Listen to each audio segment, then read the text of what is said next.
hello' everyone যিসকলে ADRE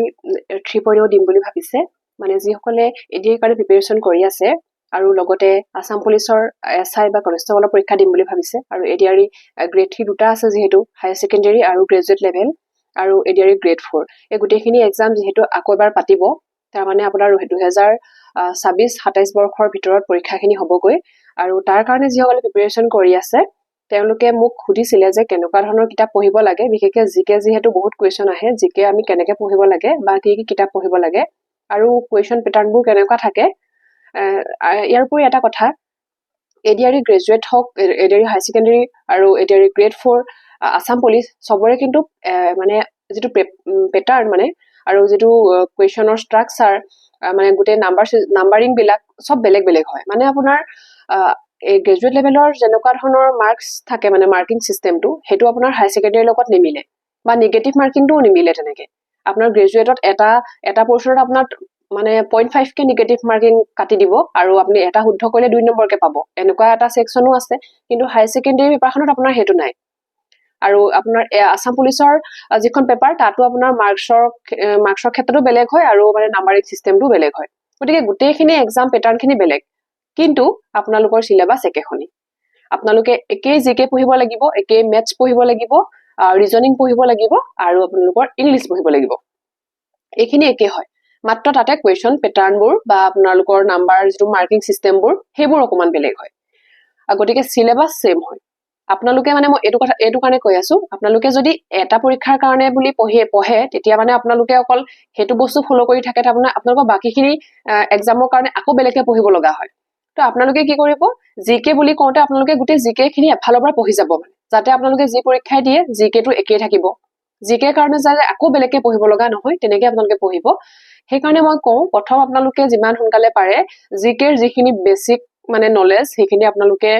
বুজি নিজৰ মানে আয়ত্তলৈ আনিবলৈ চেষ্টা কৰক কাৰণ জিকেত যিখিনি কাৰেণ্ট এফেয়াৰ্স সোমাই থাকে সেইখিনি আপোনালোকে সদায় আপডেট ৰাখিবই লাগিব কিন্তু আপোনালোকৰ ষ্টেটিক পৰ্চনটো আপোনালোকে আগতীয়াকে পঢ়ি নিজে নোট বনাই ল'ব লাগিব মানে নিজে বুজি পোৱাকে যাতে যিকোনো পৰীক্ষালৈ যোৱাৰ আগত এবাৰ বহিখন মেলিলে আপোনালোকৰ মনত গোটেইখিনি আহি যায় আৰু কাৰেণ্ট এফেয়াৰ্সৰ কাৰণে প্ৰতি মাহে আপোনালোকে আপডেট থাকিব তেতিয়া আপোনালোকৰ পৰীক্ষাবোৰ দিবলৈ সহজ হ'ব আৰু সেই যিখিনি ষ্টেটিক পৰ্চন সেইখিনি আপোনালোকে ক'ৰ পৰা পঢ়িব মানে মই এপিএসসি লেভেলৰ পৰীক্ষাৰ কথা নকওঁ তাত আপোনালোকৰ যিহেতু ডেফথত বেছি পঢ়িব লাগে কিন্তু আপোনালোকে যেটো এডিআৰই লেভেলৰ এক্সাম হয় বা আপোনালোকে আসাম পুলিচ লেভেলৰ এক্সাম হয় তাতে আপোনালোকৰ এমসিকিউ যেহেতু আহে গতিকে সেই এমসিকিউ খিনি এটেম্প কৰিব পৰাকে আপোনালোকে ক'ৰ পৰা পঢ়িব লাগিব আপোনালোকে এমসিকিউ এটেম্প কৰিবলৈ এমসিকিউ পঢ়িবলৈ কিন্তু নহব আপোনালোকে থিওৰিয়ে পঢ়িব লাগিব তাৰ পৰা আপোনালোকে আমি যেনেকে স্কুলত থাকোতে এটা পেৰাগ্ৰাফ পঢ়াৰ পাছত তাৰ তলত এমসিকিউ খিনি আমি বা কোৱেশ্চন খিনি আনসাৰ কৰো তেনেকে আপোনালোকে পেৰাগ্ৰাফ ওয়াইজত বা এনেকে টপিক ওয়াইজত বস্তুখিনি পঢ়িব তাৰ পৰা আপোনালোকক যেনেকুৱা প্ৰশ্নই উলিয়াই দিয়ক আপোনালোকে নিশ্চয় সেইখিনি পাৰিব গতিকে তেনেকে পঢ়িব যদি অকল কিতাপখনৰ লেসনটো নপঢ়ি অকল তলৰ প্ৰশ্ন কিটা পঢ়ি যায় তেতিয়া হলে সেই কিটা প্ৰশ্ন যদি নাহে তেতিয়া হলে আপোনালোকৰ এনেকুৱা লাগিব আমাৰ কমন নপৰিলে কিন্তু যদি চেপ্টাৰটো পঢ়ি যায় আপোনালোকে তাৰ মাজৰ পৰা যিয়ে সোধে হেতু আপোনালোকে এটেম্প কৰিব পাৰিব মানে গতিকে হেতু কথা আৰু জিকেৰ কাৰণে আপোনালোকে কি পঢ়িব যিহেতু এটা অসমৰ পৰীক্ষা দিব আপোনালোকে গতিকে অসমখনৰ কথা জানিব লাগে আৰু মই এইখনৰ কথা কওঁ আসাম ইয়াৰবুক এতিয়া চাগে উল্টাকে দেখিব মই ফটোখন লগাই দিম আসাম ইয়াৰবুকখনৰ কথা কৈছো আসাম ইয়াৰবুকখনৰ গোটেই কিতাপখন কিন্তু পঢ়িব নালাগে ইয়াৰে কেইটামান পৰ্চন আছে যিকেইটা পৰ্চন আপোনালোকে পঢ়িব লাগে আৰু বাকিখিনি আপোনালোকে বেলেগ কিতাপৰ পৰা চালেও হ'ব আসাম ইয়াৰবুকখন পঢ়িবলৈ যথেষ্ট খেলিমেলি আপোনালোকে অসম হিষ্ট্ৰীয়ে যদি পঢ়িবলৈ বিচাৰে ইয়াতে সিজিলকে হিমান কথাখিনি নাপায় গতিকে সেইখিনি বস্তু আপোনালোকে অকমান বেলেগ সোৰ্সৰ পৰা পঢ়িব লাগে বা ময়ো ভাবিছিলো আসাম হিষ্ট্ৰী যেহেতু মই পঢ়িছিলো গতিকে সেইখিনি মই ভিডিও আকাৰে লৈ আহিম বুলি ভাবি আছো এইখন কিতাপৰ কথা কৈছো আপোনালোকে কিন্তু পৰাপক্ষতে কিতাপখন লৈ ল'ব কাৰণ যিকোনো পৰীক্ষাত অসম ইয়াৰবুক মানে ইয়াৰ পৰা প্ৰশ্ন খুধেই বিশেষকৈ আমাৰ অসমৰ ৰাজ্য মানে জিলাসমূহৰ বিষয়ে যিখিনি প্ৰশ্ন আহে বা অসমৰ জাতি জনজাতিসকলৰ যিখিনি প্ৰশ্ন আহে তেতিয়া আপোনালোকে এইখন কিতাপত কিন্তু পাব সেইখিনি আৰু ইণ্ডিয়াৰ কাৰণে কি পঢ়িব ইণ্ডিয়া আৰু ওৱৰ্ল্ডৰ কাৰণে কাৰণ জিকে বুলি কয় মানে অসম ভাৰত আৰু সমগ্ৰ পৃথিৱী মানে বিশ্ব গতিকে গোটেইকেইটা আহিব আৰু আপোনালোকে তাৰ কাৰণে এইখন ল'ব এই লুচেন জিকেখন দেখিছে নহয় এইখন মানে আপোনালোকৰ থিওৰি হয় এইখনত আপোনালোকে এমসিকিউ নাপায় এইখনৰ গোটেই কনসেপ্ট খিনি আছে আৰু এনেকুৱাকে আছে বহুত শৰ্টকে আছে আপোনালোকে মানে বহুত বেছি ইংলিশ ল্যাঙ্গুৱেজ পঢ়িব নালাগে যদিও ইংৰাজীত থাকে এখন কিন্তু আপোনালোকে পইণ্ট ওয়াইজ ইয়াত পঢ়িব পাৰে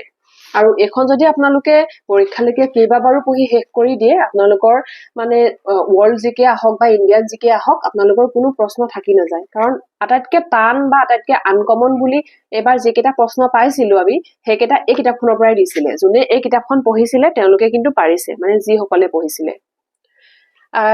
কিছুমান বেটলৰ কথা আহিছিলে বেটল অফ ৰজেছ বেটল অফ ৱাটাৰলু তাৰপাছত আপোনাৰ ৱৰ্ল্ড ৱাৰৰ যিকেইটা প্ৰশ্ন এটা আহিছিলে বাৰু ৱৰ্ল্ড ৱাৰৰ এক্সিছ পাৱাৰ আৰু এলাইজ পাৱাৰৰ কথা আহিছিলে সেইখিনি প্ৰশ্ন এই কিতাপখনৰ ৱৰ্ল্ড হিষ্ট্ৰী বুলি যিটো পৰ্চন আছে তাৰ প্ৰথম 4টামান পেজতে সেইকেইটা প্ৰশ্ন আছিলে সেইকেইটা পইণ্ট আছিলে তাৰমানে যিসকলে সেইটো ৱৰ্ল্ড হিষ্ট্ৰী নাহে বুলি ভাবি এইবোৰ পঢ়া নাই তেওঁলোকে সেইখিনি প্ৰশ্ন মানে এটেম্প কৰিব পৰা নাই আৰু এটা প্ৰশ্ন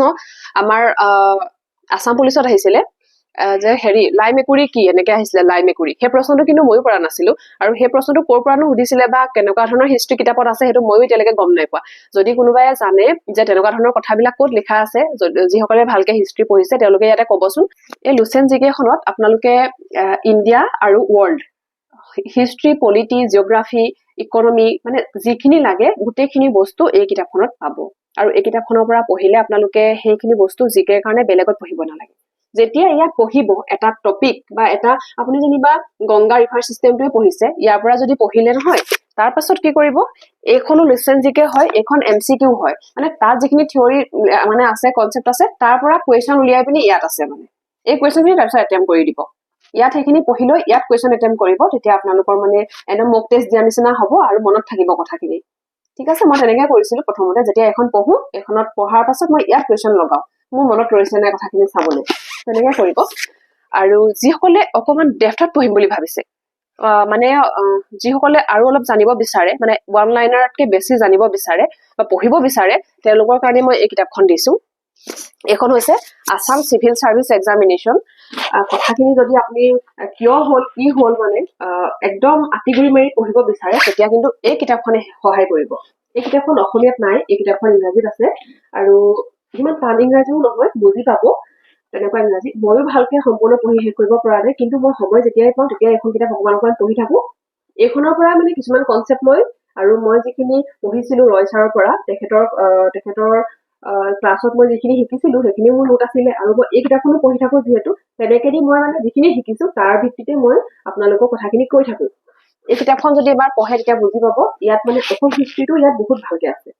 মানে এই কিতাপবোৰতকে আসাম ইয়েৰবুকতকে বহুত ভালকে এই কিতাপখনত আছে যদি পঢ়ো বুলি ভাবে তেতিয়া এই কিতাপখন ল'ব পাৰিব জিকেৰ কাৰণে মই এইকেইখনেই কৈছো ইয়াতকে বেছি জিকেৰ কাৰণে নালাগে অৰিহান্তৰ যিখন জিকে কিতাপ সেইখনো বহুত ভাল মোৰ হাততো আছিলে কিন্তু মই এতিয়া কাৰোবাক পঢ়িবলৈ দিলো আৰু সেইখন মোক এতিয়ালৈকে ঘূৰাই দিয়া নাই গতিকে সেইখনো আপোনালোকে পঢ়িব পাৰে এইকেইখন কিতাপৰ মই ফটো ইয়াতে লগাই দিম বাৰু এতিয়া মই কৈ দিছো যে মই এইকেইদিন ভাবিছো এটা পৰীক্ষাৰ বিষয়ে বেলেগ বেলেগকে মই এটা ভিডিঅ' আনিম আজি মই যিটো কম সেইটো হৈছে আপোনালোকৰ ADREৰ যিটো গ্ৰেজুৱেট এক্সাম ADREৰ গ্ৰেড 3ৰ গ্ৰেজুৱেট লেভেলৰ যিটো এক্সাম সেই এক্সামটোত কিমান নম্বৰ আহে কোনটো পৰ্চনৰ পৰা কিমান মাৰ্কছ আহে আৰু নিগেটিভ মাৰ্কিং কেনেকুৱা সেইটো আজি মই কৈ দিছো ADRE গ্ৰেজুৱেট লেভেলৰ যিটো এক্সাম সেইটো আপোনালোকৰ 175 মাৰ্কছৰ আহে 175 মাৰ্কছ আহে আৰু কুৱেশ্যন আহে 150টা 150 কুৱেশ্যন 175 মাৰ্কছ কেনেকৈ আহে 125 মাৰ্কছৰ মানে 125টা কুৱেশ্যন আহে 125 মাৰ্কছ আহে তাত কি আহে তাত আহে জেনেৰেল ইংলিছ আপোনালোকৰ কিবা গ্ৰামাৰ সুধিব পাৰে বা সিম্পল মানে কিবা এটা কাম কৰা বা হোৱা যদি বুজায় সেইটো কি বুলি কয় তেনেকুৱা ধৰণে সুধে মানে একদম সিম্পল ইংলিছ সুধে নাইবা আপোনালোকৰ ভোকেব সুধিব পাৰে ভোকেছ বা এন্টনিম চিননিম এনেকুৱা সুধিব পাৰে দেই সেইখিনি সোমাই থাকে জেনেৰেল ইংলিছত সোমাই থাকে তাৰ পাছত আপোনালোকৰ 2 নম্বৰতে থাকে মেথছ থাকে তাৰ পাছত থাকে মেণ্টেল এবিলিটি বা ৰিজনিং থাকে তাৰ পাছত আপোনালোকৰ থাকে জিকে সেইখিনি মিলাই 125 মাৰ্কছ 125টা কুৱেশ্যন আৰু আপোনালোকৰ 25টা কুৱেশ্যন আহে ৰিডিং কম্প্ৰিহেনশ্যন আৰু ইংলিছ লেংগুৱেজ বুলি তাত আপোনালোকৰ এটা প্ৰশ্নত 2 নম্বৰকে থাকে আৰু সেই তাতে 50 নম্বৰ থাকে গতিকে 125ৰ লগত 50 প্লাছ হৈ পিনি 175 মাৰ্কছ হয় নিগেটিভ মাৰ্কিংটো কেনেকুৱা যিকেইটা ইংলিছৰ ৰিডিং কম্প্ৰিহেনশ্যনৰ প্ৰশ্ন থাকিব 25 নম্বৰ তাত যিহেতু 2 নম্বৰকে থাকে তাতে আপোনালোকৰ নিগেটিভ মাৰ্কিং 0.5কে কাটে আৰু যিকেইটা 125 নম্বৰ থাকে 125টা কুৱেশ্যন সেইকেইটাত আপোনালোকৰ 0.25কে কাটে নিগেটিভ মাৰ্কিংটো তেনেকুৱা এতিয়া কোনটো আটাইতকৈ বেছিকে পঢ়িব লাগে বা কোনটোৰ ৱেইটেজ আটাইতকৈ বেছি আপোনালোকৰ জেনেৰেল নলেজৰ প্ৰশ্ন আহিব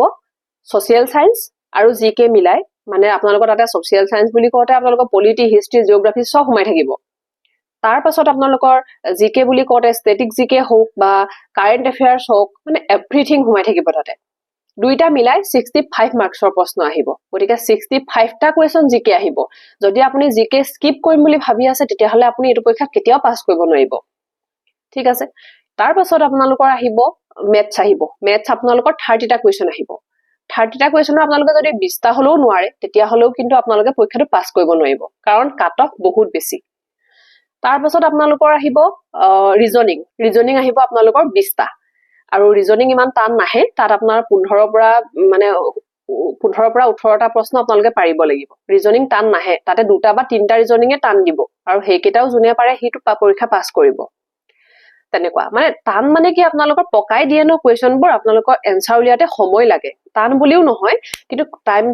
টাইমটো বেছিকে লয় তাৰমানে টাইম কনজিউমিং দি দিয়ে আৰু টাইম মেনেজমেন্টটোৱে আচল কথা আচলতে কিছুমান মানে হেখন পেপাৰ যদি আপোনাক ঘৰত দি দিয়ে আপুনি 4 ঘণ্টা সময় লৈ ধুনীয়াকে কৰিব পাৰিব কিন্তু পৰীক্ষাৰ সময়ত তাৰমানে হেতু পৰিবেশত আপোনালোকে হেখন পেপাৰ 3 ঘণ্টা যেতিয়া কৰিবলৈ দিয়ে হে টাইমটো কেতিয়া গুছি যাব মানে ৰিজনিং বা মেথছত লাগি থাকোতে গম নাপায় ল'ৰা ছোৱালী বিলাকে তেনেকুৱা হয় আৰু যিসকলে বেংকিংৰ নিচিনা পৰীক্ষা বা বেংকৰ বা এছএছসি পৰীক্ষা দি থাকে তেওঁলোকে ধুনীয়াকে পৰীক্ষাটো পাছ কৰে কাৰণ তেওঁলোকে টাইম মেনেজমেন্ট কৰিব পাৰে তেওঁলোকে মেথছ ৰিজনিং স্পিডত কৰিব পাৰে কিন্তু আমাৰ অসম মানে আসাম গভৰ্ণমেন্টৰ পৰীক্ষা দি থকা ষ্টুডেন্ট বিলাকৰ কি হয় আমি মানে লাহে লাহে কৰি থাকো ন বস্তুবিলাক হেতু কাৰণে আমাৰ টাইমটো নহয়গৈ আৰু আমি হে আলটিমেটলি মাৰ্কসটো আমাৰ কমি আহে কাৰণ কোৱেশ্যন গুটেখিনি এটেম্প কৰিব নহয়গে আমাৰ তেনেকুৱা হয় তাৰ পাছতে যিখিনি ৰিডিং কম্প্ৰিহেনশন আৰু ল্যাঙ্গুৱেজ আহে তাতে কিন্তু ৰিডিং কম্প্ৰিহেনশনটো উজু নিদিয়ে হেতু মই এতিয়া কৈ দিছো গ্ৰেজুৱেট লেভেলৰ যেটো ৰিডিং কম্প্ৰিহেনশন আছিলে বহুতেই কমপ্লিট কৰিব নাই পৰা এনেকুৱা হয়তো নুলাব মানে 10% ওলাব পাৰে কিন্তু 90%ই নেগেটিভ মাৰ্কিং খাইছে নেগেটিভ মাৰ্কিং পাইছেই তাৰমানে হেকিটা পৰ্চনত 25ৰ ভিতৰত মানে 25টা প্ৰশ্নৰ ভিতৰত 25টা প্ৰশ্ন কাৰেক্ট কৰি থৈ কোনো আহিব পৰা নাই মানে এনেকুৱাকে অকমান অকাই পকাই দি দিছিলে কথাখিনি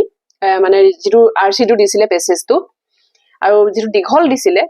আৰু পেছেজ এটা নহয় পেছেজ কেবাটাও দিছিলে আৰু এনেকুৱা দিছিলে এটা পেছেজ আপোনাৰ ইমানখিনি পঢ়িব লাগিব প্ৰশ্ন মাত্ৰ এটাহে সুধিছে তাৰ তলত গতিকে হিমানখিনি পঢ়ি বুজি আপুনি এটা প্ৰশ্ন কৰিলে 2 নম্বৰ এটাহে পাব কিন্তু টাইমটো বহুত গুছি যাব এবাৰ তেনেকুৱা হৈ গল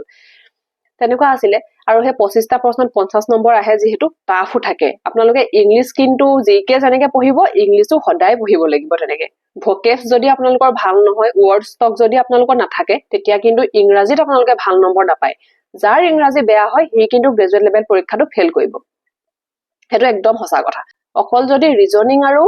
মেথছ ভাল আপোনাৰ বা আপুনি জিকে খিনি পঢ়ি গলে হ'ব বুলি ভাবে তেতিয়া কিন্তু আপোনালোকে তেতিয়াও ফেল কৰিব মানে আপোনালোকে গুটেই কিটা বস্তুৱে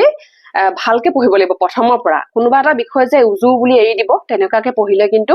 এই মানে গ্ৰেজুৱেট পেপাৰখন আপোনালোকে পাছ কৰিব নোৱাৰে গতিকে কথাটো তেনেকুৱা আপোনালোকক মই নম্বৰখিনি কথা কৈ দিছো জিকে আহিব 65 টোটাল মানে সোশ্যাল সায়েন্স কাৰেন্ট এফেয়াৰ্স সব মিলাই 65 জিকে 30 মেথছ 20 ৰিজনিং তাৰ পাছত 10 মাৰ্ক আহিব অকল ইংলিশৰ মানে ভোকেছ বা এনেকুৱা কিবা গ্ৰামাৰ হৰু হুৰাকে আৰু 25টা কোৱেশ্যন আৰসি আহিব পেছেজ এনেকুৱা আহিব তাত 50 মাৰ্কস থাকিব গতিকে গুটে ওভাৰঅল হেতুৱে হয় পেপাৰখন তেনেকুৱাই হয় আৰু ইয়াৰ পাছত আপোনালোকে কেনেকে ষ্ট্ৰেটেজি ল'ব লাগিব কেনেকে পঢ়িব লাগিব এইখিনিও কথা থাকে কিন্তু প্ৰথমতে এইখিনি আপোনালোকে বুজি লওক নাম্বাৰিংটো কেনেকুৱা হয় কোনটো বস্তুত কিমান কোৱেশ্যন আহিব ঠিক আছে নেগেটিভ মাৰ্কিং কেনেকুৱা হয় আৰু এইখিনি যদি চাই লয় আৰু আপোনালোকে পিৱাইকিউ মানে যোৱা বছৰ পেপাৰ তা আগৰ বছৰ যি পেপাৰ মানে এডিআৰি 1 আৰু এডিআৰি 2 দুইটাৰে পেপাৰ আপোনালোকে কৰিব দুইখন পেপাৰ কৰিব কৰি পিনে আপোনালোকে চাব আপোনালোকে কোনটো বিষয়ত আপোনালোকে অকন পিছ পৰি আছে আৰু কোনটো বিষয় আপোনালোকৰ ভাল হৈ আছে আৰু যেটো বিষয়ত পিছ পৰি আছে হেতু বিষয় কিন্তু এতিয়াৰ পৰাই ভালকে আৰম্ভ কৰক ঠিক আছে এইখিনি কথাই মই কলো আৰু যদি আপোনালোকৰ কিবা সুধিব লগা থাকে আপোনালোকে ইয়াতে কমেন্ট কৰিব তলতে মানে ভিডিওটোৰ তলত কমেন্ট কৰিব আৰু মই ইয়াতে আপোনালোকৰ উত্তৰখিনি দিবলৈ চেষ্টা কৰিম যিমান পাৰো যেহেতু মই নতুনকে ডিউটিত জয়েন কৰিছো গতিকে সময় উলিয়াই মাজে মাজেহে হয়তো মানে ভিডিও বনাব পাৰিম প্ৰথমতে সকলোবিলাক চাকৰিতে শিকিব লাগে ন কামবিলাক গতিকে অকমানটো সময় আমি কামতে দিব লাগিব যিখিনি সময় ফ্ৰী পাও তেতিয়া আপোনালোকক মই এইখিনি কথা কৈ যাম মাজে মাজে ভিডিওসমূহ চাব আৰু যদি সুধিব লাগে কিবা সুধিব লগা থাকে ইয়াতে সুধিব